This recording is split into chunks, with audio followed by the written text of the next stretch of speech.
Behind me you can see the birthplace of Luis Carlos Galán, one of the most important Colombian politicians of the 20th century.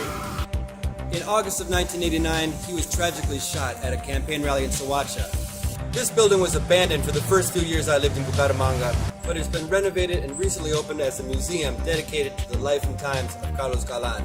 In a place that even today is plagued by rampant political corruption, Galán stood apart because he truly believed that a government should work for the people to help improve lives and make the country a better place. This made him an outsider in the political sphere.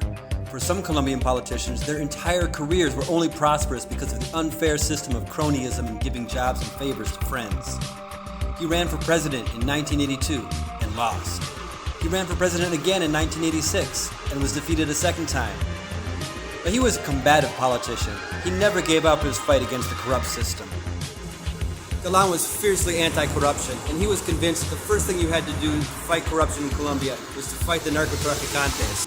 By the late 80s, Colombia was overwhelmed in violence, and his ideas about eliminating the poisonous influence of narcos in politics was becoming more mainstream.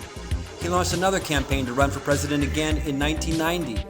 By now, he was a household name, and everyone knew him as a man of the people. He ran on a platform of anti-corruption and restoring dignity to Colombia and the Colombian political system. Colombians were tired of the violence, the corruption, and crowds flocked to hear him speak.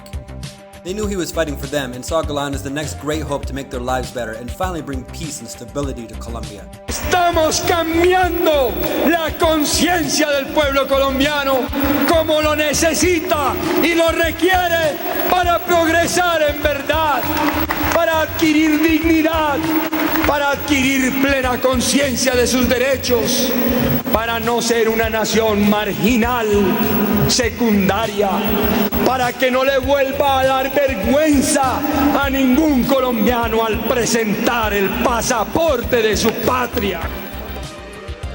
On August 18, 1989, Galán was in Soacha to give a campaign speech. Just as he got up on stage, shots rang out.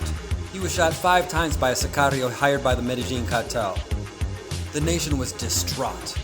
It was a deeply sad moment in Colombian history.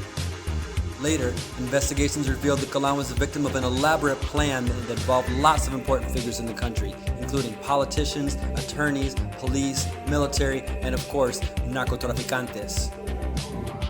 Galán's importance in Colombian politics is clear even today. His party, Nuevo Liberalismo, was a key piece for the eventual end of the Escobar era. He also led by example and promoted the idea that politics should be sincere and politicians should work for the good of the country rather than just to make themselves rich. Today, Plaza Galán is an important part of El Centro de Bucaramanga. Situated between the Palacio de Justicia and the Parroquia Histórica de San Laureano, here you can see a huge image of Luis Carlos Galán. The periodic demonstrations we have in our city always end here under his watch. If Luis Carlos Galán were here today, he would definitely be proud that Colombians continue to fight for peace, freedom, and justice. Siempre adelante, ni un paso atrás. Por la libertad, por la justicia, por la democracia, por la paz.